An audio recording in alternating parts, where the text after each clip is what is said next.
ഇന്നത്തെ വീഡിയോയിൽ കാണിക്കുന്നത് ഏറ്റവും ചെലവ് കുറഞ്ഞ രീതിയിൽ എങ്ങനെ നമുക്ക് മനോഹരമായിട്ടുള്ള ഒരു ഗാർഡൻ സെറ്റ് ചെയ്യാം എന്നതിനെക്കുറിച്ചാണ്. ഈ വീഡിയോയുടെ അവസാനം വരെ കാണാൻ ശ്രമിക്കുക. ഇന്ന് നമുക്ക് വേണ്ടി എല്ലാ കാര്യങ്ങളും പറഞ്ഞു തരുന്നത് ജാൻസി മാഡമാണ്. ഹായ്, ഞാൻ സലു. ഗാർഡനിങ് വീഡിയോസ് ഇഷ്ടമാണെങ്കിൽ ചാനൽ സബ്സ്ക്രൈബ് ചെയ്ത് സപ്പോർട്ട് ചെയ്യുക. നമ്മളുടെ ചാനലിപ്പം 2 ലക്ഷം സബ്സ്ക്രൈബേഴ്സിലേക്ക് അടുക്കുകയാണ്.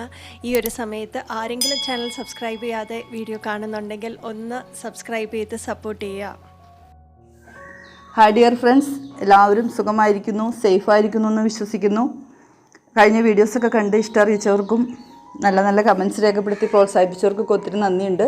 വീണ്ടും നിങ്ങളുടെ സഹകരണം വേണം.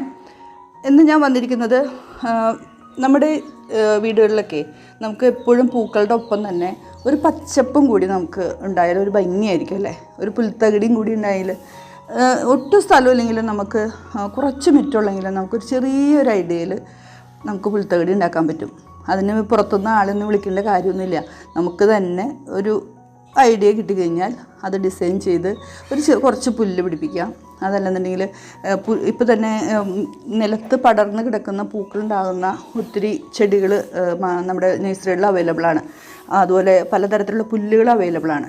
അപ്പോൾ അതൊക്കെ നമുക്ക് ഒരു ചെറിയൊരു കുന്ന് പോലെയൊക്കെ ഉണ്ടാക്കി ആ ഐഡിയയിൽ നമുക്ക് സെറ്റ് ചെയ്താൽ നല്ല മനോഹരമായിട്ട് പൂന്തോട്ടമാകും. അപ്പോൾ അതുപോലെ സെറ്റ് ചെയ്തതാണ് എൻ്റെ പൂന്തോട്ടം. പലപ്പോഴും നിങ്ങൾ എൻ്റെ പൂന്തോട്ടം കണ്ടിട്ട് എന്നോട് പലരും ഇഷ്ടം അറിയിച്ചിട്ടുണ്ട്. ഒത്തിരി സന്തോഷമുണ്ട് അത്. പക്ഷെ അത് നിങ്ങൾ ഉദ്ദേശിക്കുന്ന രീതിയിൽ വലിയ വിപുലമായിട്ടുള്ള ചെടിത്തോട്ടമോ അല്ലെങ്കിൽ ലോണോ ഒന്നുമല്ല. ഒരു ചെറിയ ലോണാണ്. പക്ഷെ അതിൽ ആ ഡിസൈനൊക്കെ ചെയ്തിരിക്കുന്നത് കാണുമ്പോഴാണ് ഒരു പ്രത്യേക ഒരു ഭംഗി. അപ്പോൾ അതിനകത്ത് ഒരു വൈറ്റ് കളറിൽ ഞങ്ങൾ 2 ബീഡിങ് പിടിപ്പിച്ചിട്ട് അതിൻ്റെ ഇടയിൽ പെബിൾസ് ഇട്ടിട്ടുണ്ട്.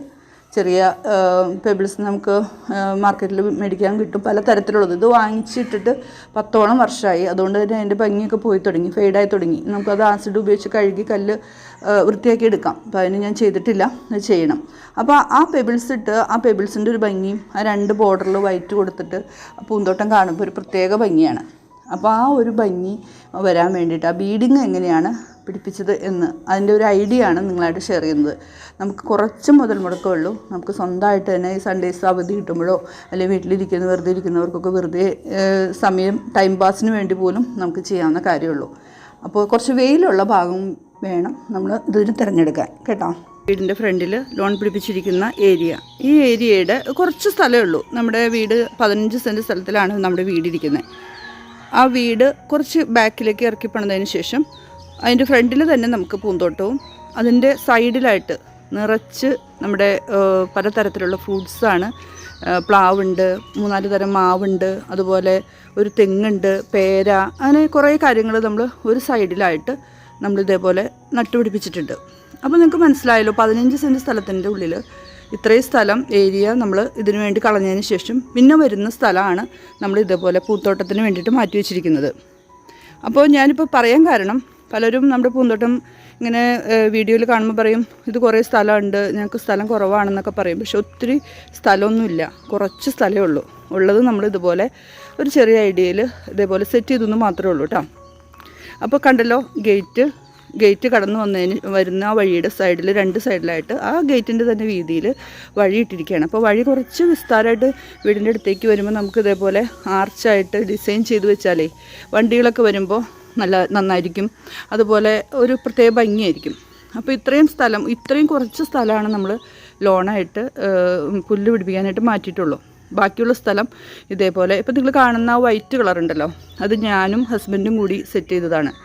വളരെ ഈസിയാണ്, നമുക്കൊരു ഐഡിയ കിട്ടിക്കഴിഞ്ഞാൽ ചെയ്യാനായിട്ട്. ഇപ്പം നിങ്ങൾക്ക് ആർക്കെങ്കിലും മതിലിനോട് ചേർന്ന് ഇതേപോലെ ഒരു പുൽത്തകിടി വെക്കണം, അല്ലെങ്കിൽ ചെറിയൊരു കുന്ന് പോലെ ഉണ്ടാക്കിയിട്ട് ആ പച്ചപ്പൊക്കെ ഒന്ന് കാണണമെന്ന് ആഗ്രഹിക്കുന്നവർ, വെറുതെ നമ്മൾ പൈസ പുറത്തുള്ള ആളുകളെ വിളിച്ചു വരുത്തി ചെയ്യിപ്പിക്കേണ്ട കാര്യമില്ല.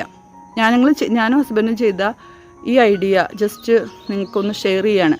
കാരണം എന്ന് വെച്ചാലേ, പലരും ഇതിന് മുമ്പ് ഞാനൊരു വീഡിയോ ഇതുപോലെ ചെയ്തിരുന്നപ്പോൾ ഇതെന്താണ് ആ വൈറ്റ് കളർ കൊണ്ട് നിങ്ങൾ എങ്ങനെയാണത് ചെയ്തതെന്നുള്ളത് പലരും ഒരു സംശയം പോലെ ചോദിച്ചു. അതുപോലെ എൻ്റെ ഫോണിലാലും വിളിച്ച് ചോദിച്ചിട്ടുണ്ടായിരുന്നു. അപ്പോൾ ഞാനത് പറഞ്ഞു കൊടുത്തിരുന്നു. അപ്പോൾ ഇത് വളരെ നിസ്സാരമായിട്ട് നമുക്ക് ചെയ്യാം. നമുക്ക് കുറച്ച് സിമെൻറ്റും അതുപോലെ കുറച്ച് പാറപ്പൊടിയോ എംസാൻഡോ അല്ലെങ്കിൽ മണലോ ഉണ്ടെങ്കിൽ ചെയ്യാം. പിന്നെ കുറച്ച് ഇഷ്ടിക വേണം. കാരണം എന്ന് വെച്ചാൽ നമ്മുടെ വീടിൻ്റെ ഭാഗത്തേക്ക് കയറി വരുന്ന ആ സൈഡിൽ നമ്മൾ ഇഷ്ടികയും കൊണ്ടാണ് ആദ്യത്തെ ആർച്ച് ഉണ്ടാക്കിയിരിക്കുന്നത്. ഞാൻ കാണിച്ചു തരാം. അതായത് നമ്മൾ ഇതുപോലെ വഴിയിട്ട് നമ്മളിതുപോലെ ഡിസൈൻ ചെയ്തിരിക്കുകയാണ്. അപ്പോൾ നമ്മളിപ്പോൾ ആദ്യം കാണുന്ന ബീഡിങ് ഉണ്ടല്ലോ, ഇത് ഇഷ്ടികയാണ്. ഇത് ഇഷ്ടികയാണ്. കാരണം എന്ന് വെച്ചാൽ നമ്മൾ റോഡാണ്, നമ്മൾ നടക്കുന്ന സ്ഥലം, വണ്ടി വരുന്ന സ്ഥലമൊക്കെയാണ്. അപ്പോൾ നമ്മൾ ഇത് ഇഷ്ടികയും കൊണ്ട് തന്നെ നമ്മളൊന്ന് കെട്ടിക്കൊടുക്കണം. ഇതാണ് നമ്മുടെ പുല്ലിനോട് ചേർന്ന് നമ്മൾ ബീഡിങ് ഉണ്ടാക്കിയിരിക്കുന്നത്. കർവായിട്ടും വളരെ നല്ല ഡിസൈൻസിലൊക്കെ നമുക്കിത് ചെയ്യാം. കണ്ടല്ലോ. അപ്പോൾ ഇതുണ്ടാക്കിയിരിക്കുന്നതേ ഇത് മണലും സിമൻറ്റും കൂടി മിക്സ് ചെയ്ത ഒരു പരുക്കൻ, നമ്മൾ തേക്കാനൊക്കെ ചുമര് തേക്കാനൊക്കെ എടുക്കുന്ന ആ ഒരു കൂട്ടുണ്ടല്ലോ, അതാണിത്. ആ ഒരു നമ്മൾ ചെയ്ത ഡിസൈൻ എന്ന് പറയുന്നത് നമ്മുടെ PVC പൈപ്പ് ഉണ്ടല്ലോ, അതായത് 2 ഇഞ്ചിൻ്റെ PVC പൈപ്പ്. ഇപ്പോൾ ഞാൻ 2 ഇഞ്ചിൻ്റെ PVC പൈപ്പ് ഒപ്പം പകുതിയായിട്ട് മുറിച്ചതാണ് ഈ കാണുന്നത്. ഇതേപോലെ ഒപ്പം പകുതിയായിട്ട് പൊളിച്ച PVC പൈപ്പിൽ സിമൻറ്റും മണലും ചേർന്ന മിശ്രിതം നമ്മൾ വെള്ളത്തിൽ കുഴച്ച് നമ്മൾ തേക്കാവുന്ന രീതിയിൽ എടുക്കുമല്ലോ പരുക്കനൊക്കെ ഇടാനായിട്ട്, അതേപോലെ എടുത്തതിന് ശേഷം നമ്മൾ എന്ത് ചെയ്യും, നമ്മൾ ഉദ്ദേശിക്കുന്ന ഭാഗത്ത് ഡിസൈൻ ചെയ്തിട്ട് അതിനകത്ത് ഇതുപോലെ വെച്ച് കൊടുക്കും. കണ്ടോ, ഇതുപോലെ വെച്ച് കൊടുക്കുമ്പോൾ ഇതിനകത്തുള്ള ആ ഒരു മിശ്രിതം ഇതേപോലെ ഒരു റൗണ്ടായിട്ട് ഇങ്ങനെ ഇരിക്കും. അപ്പോൾ നമുക്കിങ്ങനെ ചെറിയ ചെറിയ പീസ് കൊണ്ട് ഇതുപോലെ ചെറിയ പീസായിരിക്കണം കേട്ടോ, എന്നാലാണ് നമുക്ക് ഡിസൈനിൽ അങ്ങനെ ചെയ്യാൻ പറ്റുള്ളൂ. ചാർലി എപ്പോഴേക്കും വന്നു. അപ്പോൾ ഇതേപോലെ എടുത്തതിന് ശേഷം നമ്മൾ ഇതുപോലെ വെച്ച് കൊടുക്കുക. നമ്മുടെ കയ്യിലുള്ള തേക്കുന്ന കൊൽശ്ശേരോ അല്ലെങ്കിൽ മിനുസപ്പെടുത്തുന്ന എന്തെങ്കിലും ഇതുകൊണ്ട് നമ്മൾ ആ ജോയിൻ്റൊക്കെ മിനുസപ്പെടുത്തി നമുക്ക് ഇതുപോലെ നല്ല ഭംഗിയായിട്ട് ഉണ്ടാക്കിയെടുക്കാൻ പറ്റും. അപ്പോൾ ഇങ്ങനെയാണ് ഈ ഒരു ഐഡിയ. അപ്പോൾ ഞാനതൊന്ന് മണ്ണിൽ നിങ്ങളെ കാണിച്ചു തരാം കേട്ടോ. ചെറിയൊരു ഐഡിയ കിട്ടാൻ വേണ്ടിയിട്ടാണ് കേട്ടോ ഞാൻ നിങ്ങൾക്കിത് കാണിച്ചു തരുന്നത്. ഇതിപ്പോൾ നമ്മൾ ഉദ്ദേശിക്കുന്ന പുല്ല് നടാൻ ഉദ്ദേശിക്കുന്ന ഒരു സ്ഥലമാണെന്ന് വിചാരിക്കുക. ചെറിയൊരു കുന്ന് പോലെ എടുത്തിരിക്കുകയാണ്. അല്ല, കുന്നല്ല, നിങ്ങൾക്ക് നിരപ്പായ സ്ഥലമാണെങ്കിലും ഇതേപോലെ മണ്ണ് എടുക്കുക. മണ്ണ് നമ്മൾ പുല്ല് നടാൻ ഉദ്ദേശിക്കുന്ന അതേ പൊട്ടി മിശ്രിതം നമ്മൾ സെറ്റ് ചെയ്തതിന് ശേഷം നമ്മൾ എന്ത് ചെയ്യണം, ഇതിൻ്റെ സൈഡ് ഇപ്പം നമ്മൾ ഈ അരികിലാണ് നമ്മൾ ബീഡിങ് വെക്കാൻ പോണത്. കാരണം എന്ന് വെച്ചാൽ നമുക്ക് ഇതിലുള്ള പുല്ല് മറ്റു ഭാഗത്തേക്ക് പോയി അതിൻ്റെ ഷേപ്പ് പോകാൻ പാടില്ല. അതിന് വേണ്ടിയിട്ടാണ് നമ്മൾ ഈ ബീഡിങ് നമ്മൾ പിടിപ്പിക്കുന്നതെന്ന് വിചാരിക്കാം. അപ്പോൾ ഇത് നമ്മുടെ കുന്നുപോലെ നമ്മൾ ഇട്ടിരിക്കുന്ന പൊട്ടി മിക്സ്, നമ്മുടെ പുല്ല് പിടിപ്പിക്കാനുള്ള മണ്ണ്, അതിൻ്റെ താഴെ നമ്മൾ എന്ത് ചെയ്യണം, നല്ല സമനിരപ്പായിട്ടുള്ള സ്ഥലം, നല്ല ഉറച്ച മണ്ണാണോ എന്ന് ഉറപ്പ് വരുത്തണം. കാരണം എന്താണെന്ന് വെച്ചാൽ നമ്മൾ സിമെൻറ്റിൽ ബീഡിങ് പിടിപ്പിക്കാൻ പോകുമ്പോൾ അത് ഇളകി കിടക്കുന്ന മണ്ണോ അല്ലെങ്കിൽ ചെളിയുള്ള സ്ഥലമൊക്കെ ആണെങ്കിൽ അത് പിടിക്കാതെ വരും, മുറുകിയിരിക്കാതെ വരും. അപ്പോൾ അതുകൊണ്ട് തന്നെ നമ്മൾ പുല്ല് പിടിപ്പിക്കാൻ ഉദ്ദേശിക്കുന്ന സ്ഥലം നല്ല രീതിയിൽ ഉറച്ച മണ്ണാക്കി പ്രതലമാക്കിയിട്ട് ഉറപ്പ് വരുത്തുക. അതിനുശേഷം നമ്മൾ ഇപ്പോൾ ഞാൻ പറഞ്ഞ പോലെ PVC പൈപ്പിൻ്റെ പൊളിയിൽ നമ്മൾ സിമെൻറ്റിൻ്റെ മിശ്രിതം ഇട്ടിട്ട് ചെയ്യാൻ പോവാണ് കേട്ടോ. നമ്മൾ 2 ഇഞ്ചിൻ്റെ PVC പൈപ്പ് ഒപ്പം പകുതി മുറിച്ച ആ പൊളിയുടെ ഒരു കഷ്ണത്തിൽ നമ്മൾ ഇതേപോലെ സിമെൻറ്റും മണലും അല്ലെങ്കിൽ എംസാൻഡും ചേർന്ന മിശ്രിതം ഇങ്ങനെ കുഴച്ചിട്ട് വെക്കുക. കണ്ടല്ലോ, ഇപ്പോൾ ഈ പൊളിയിലേക്ക് നമ്മളിത് വെച്ചിരിക്കുകയാണ്. അതിനുശേഷം നമ്മൾ എവിടെയാണോ ബീഡിങ് പിടിപ്പിക്കാൻ പോകുന്നത്, ഇപ്പോൾ നമുക്ക് നിരപ്പായ സ്ഥലമായിരിക്കാം, അല്ലെങ്കിൽ ഇതുപോലെ കുന്നുപോലെ മണ്ണിട്ടിട്ട് അതിൻ്റെ സൈഡിലായിരിക്കാം, അവിടെ നമ്മൾ ഇതുപോലെ വെച്ച് കൊടുക്കുക. കേട്ടല്ലോ, ഇതുപോലെ വെച്ച് കൊടുക്കുക. അപ്പോൾ നമുക്ക് വേണമെങ്കിൽ ഇതിപ്പോൾ റൗണ്ടാണെന്ന് ഓർത്ത് നമുക്കിത് റൗണ്ടിൽ കിട്ടണമെങ്കിൽ നമ്മളിത് ജസ്റ്റ് ഇതുപോലെ ഒന്ന് ഒതുക്കി കൊടുത്താൽ മതി. കണ്ടോ, നമ്മളിത് കൊലിശ്ശേരി ഉപയോഗിച്ചിട്ടാണ് ആയിരിക്കുമല്ലോ ഇത് നമ്മൾ ചെയ്യുന്നത്. അപ്പോൾ ഇതുപോലെ നമ്മളൊന്ന് അതിൻ്റെ ഒന്ന് ഭംഗിയിൽ ഇങ്ങനെ വരുത്തിയാൽ മതി. പിന്നെ നമ്മളൊന്ന് മിനുക്കേണ്ടി വരും കേട്ടോ, ജസ്റ്റ് ഒന്ന് മിനുക്കേണ്ടി വരും. അങ്ങനെ ഇത് നമ്മൾ ഏത് ഷേപ്പിലാണോ നമുക്ക് വേണ്ടത് എന്ന രീതിയിൽ നമുക്ക് ഇതേപോലെ ബീഡിങ് പിടിപ്പിച്ച് ചുറ്റും ബീഡിങ് പിടിപ്പിച്ച് അങ്ങോട്ട് പോകാം. അതിനുശേഷം മാത്രം നമ്മൾ ഇവിടെ മണ്ണിൽ നമ്മൾ കുന്നുപോലെ വെച്ചിരിക്കുന്ന പുല്ല് നടാനുള്ള ആ ഒരു പ്രതലത്തിൽ പുല്ല് വെക്കുക. പുല്ല് ശരിക്കും നഴ്സറികളിൽ വാങ്ങിക്കാൻ കിട്ടും ഷീറ്റായിട്ട്. അത് ചെറിയ ചെറിയ പിഞ്ചായിട്ട് നമ്മൾ കുത്തി കൊടുക്കുക. അല്ലെങ്കിൽ ഷീറ്റ് അങ്ങനെ തന്നെ വെക്കുന്ന ആളുകളും ഉണ്ട് കേട്ടോ. നമുക്ക് ഷീറ്റ് ഇതുപോലെ ഈ ഷേപ്പിൽ തന്നെ പതിപ്പിച്ച് വെച്ച് മണ്ണിൽ പതിപ്പിച്ച് വെച്ച് ഞങ്ങളങ്ങനെ ഷീറ്റാണ് വെച്ചത് കേട്ടോ. അപ്പോൾ അതുകൊണ്ട് ഇതേപോലെ ഇപ്പോൾ ഐഡിയ കിട്ടിയല്ലോ. ഇതേപോലത്തെ PVC പൈപ്പിൻ്റെ പൊളിയിൽ ഞാനിപ്പോൾ നിങ്ങളെ കാണിച്ചു തരാൻ വേണ്ടിയിട്ട് മണ്ണ് ഇതേപോലെ ഇങ്ങനെ എടുത്തതാണ്. ഇതുപോലെ സിമെൻറ്റും മണലും കൂടി സിമെൻറ്റും മണലും അല്ലെങ്കിൽ എംസാൻഡും കൂടി നമ്മൾ കുഴച്ചെടുത്താൽ മതി. ഇപ്പോൾ ഈ ഒരു ഐഡിയ കിട്ടിയല്ലോ നിങ്ങൾക്ക്. നമ്മളിങ്ങനെ ബീഡിങ് പിടിപ്പിച്ചതിന് ശേഷം നമ്മൾ ചെടി പുല്ല് നടാൻ ഉദ്ദേശിക്കുന്ന സ്ഥലത്ത് അതിൻ്റെ സൈഡിൽ ഇതുപോലെ ബീഡിങ് പിടിപ്പിച്ചതിന് ശേഷം നന്നായിട്ട് മിനുസപ്പെടുത്തി അത് നല്ല എന്താ പറയുക ഫിനിഷിങ് വരുത്തിയതിന് ശേഷം നമ്മളൊരു 3-4 ദിവസം നന്നായിട്ട് നനച്ച് കൊടുക്കണം കേട്ടോ. നനച്ച് സെറ്റായെന്ന് കണ്ടാൽ മാത്രമേ നമ്മൾ വൈറ്റ് സിമെൻ്റ് അടിക്കാൻ പാടുള്ളൂ.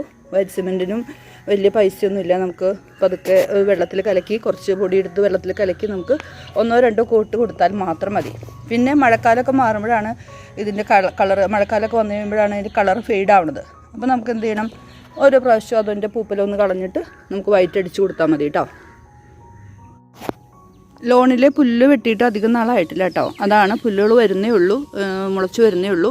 എപ്പോഴും പുൽത്തകിടിക്ക് നമുക്ക് ഏറ്റവും നല്ലത് കൊറിയൻ ഗ്രാസ് ആണ്. കൊറിയൻ ഗ്രാസ് നോക്കി മേടിക്കുക. കളകൾ അധികം ഇല്ലാത്തത്.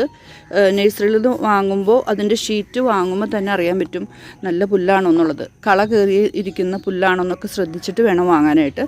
പിന്നെ നമ്മൾ ഇത് നട്ടതിന് ശേഷം പുൽത്തകിടിയിൽ വരുന്ന ഒരു കാര്യം ചിതലാണ്. അപ്പോൾ ചിതലിൻ്റെ മരുന്ന് നമുക്ക് വളക്കടകളിൽ ചോദിച്ചു കഴിഞ്ഞാൽ ഗ്രാസിന് അടിക്കുന്ന മരുന്ന് നമുക്ക് വളക്കടകളിൽ നിന്ന് കിട്ടും.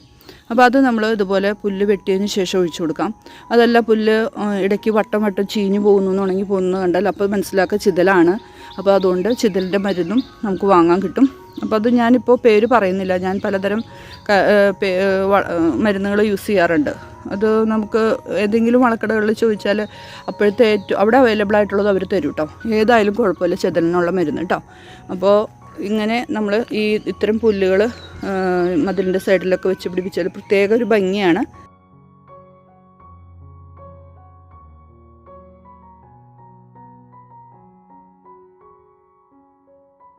ഭാഗം കുറച്ച് തണൽ ഏരിയയാണ്, കാരണം ഒത്തിരി മരങ്ങളൊക്കെ നിൽക്കുന്നുണ്ടെന്ന് ഞാൻ പറഞ്ഞല്ലോ. അതുകൊണ്ട് തന്നെ പുല്ല് നമ്മൾ വെട്ടിയിട്ട്, അതായത് നമ്മൾ കുറേ പുല്ല് വളർന്നു കഴിഞ്ഞ് കഴിയുമ്പോൾ പുല്ല് വെട്ടിയില്ല എന്നുണ്ടെങ്കിൽ ചിതൽ വരും, അതുപോലെ ഉണങ്ങിപ്പോവും പുല്ല്. അപ്പോൾ അതുകൊണ്ട് വെട്ടി കഴിഞ്ഞ ശേഷം നല്ല വെയിൽ കിട്ടുന്ന ഭാഗത്ത് നല്ല പച്ചപ്പായി തുടങ്ങി. പക്ഷേ ഈ ഭാഗത്ത് പുല്ലുകൾ വരുന്നേ ഉള്ളൂ. നല്ല വെയിലേറെ ഉള്ളിടത്ത് പുല്ല് നിൽക്കുമ്പോഴാണ് നല്ല ഭംഗി കേട്ടോ. അതും കൂടി ഒന്ന് ശ്രദ്ധിക്കണം. നമ്മൾ തണലിൽ കൊണ്ടുപോയിട്ട് പുല്ലൊന്നും പിടിപ്പിക്കാൻ നോക്കരുത്, അത് ഒരു ഭംഗി ഉണ്ടാവില്ല. അപ്പോൾ ഇവിടുത്തെ പുല്ല് മുളച്ച് വരുന്നേ ഉള്ളൂ കേട്ടോ. അപ്പോൾ ഇതേപോലെ കണ്ടത് ഒരു കുന്ന് പോലെയാണ് ഉണ്ടാക്കിയിരിക്കുന്നത്. അതിൻ്റെ മുകളിൽ ഒരു ആമ്പൽക്കുളം. ഇതിന് മുമ്പുള്ള വീഡിയോസിൽ ഞാനിതെല്ലാം ഷെയർ ചെയ്തിട്ടുണ്ട് കേട്ടോ. എങ്കിലും പുതിയ ആരെങ്കിലും കാണുന്നുണ്ടെങ്കിൽ അവർക്കൊരു ഉപകാരമാവാൻ വേണ്ടിയിട്ടാണ് ഇതിങ്ങനെ ഷെയർ ചെയ്യുന്നത് കേട്ടോ. ഇന്നത്തെ എൻ്റെ വീഡിയോ എല്ലാവർക്കും ഇഷ്ടപ്പെട്ടു എന്ന് വിചാരിക്കുന്നു. ഇഷ്ടപ്പെട്ടാൽ നിങ്ങളുടെ വിലയേറിയ ലൈക്ക് കമൻസൊക്കെ രേഖപ്പെടുത്താൻ മറക്കരുത്. ചെറിയ ചെറിയ ഇതുപോലെയുള്ള ഐഡിയാസ് നമ്മുടെ കയ്യിലുള്ള ഐഡിയയും കൂടി ചേർത്ത് നമുക്ക് എന്താ പറയുക, നമ്മുടെ പൂന്തോട്ടം മനോഹരമാക്കാനൊക്കെ കഴിയട്ടെ. എൻ്റെ പൂന്തോട്ടം കണ്ടിട്ട് പലരും ഇൻസ്പിറേഷനായെന്നൊക്കെ, അതായത് ചെടികൾ വെക്കാനും പൂന്തോട്ടം ഉണ്ടാക്കാനൊക്കെ വലിയൊരു ഇൻസ്പിറേഷൻ നൽകിയെന്നൊക്കെ അറിയിച്ചിട്ടുണ്ടായിരുന്നു. പല ഐഡിയാസും ഞാൻ സെൻഡ് ചെയ്തപ്പോൾ. അപ്പോൾ അതൊക്കെ ഭയങ്കര സന്തോഷം തരുന്ന കാര്യമാണ്. അപ്പോൾ ഇനി നമുക്ക് നല്ലൊരു വീഡിയോ ആയിട്ട് വീണ്ടും കാണാം കേട്ടോ.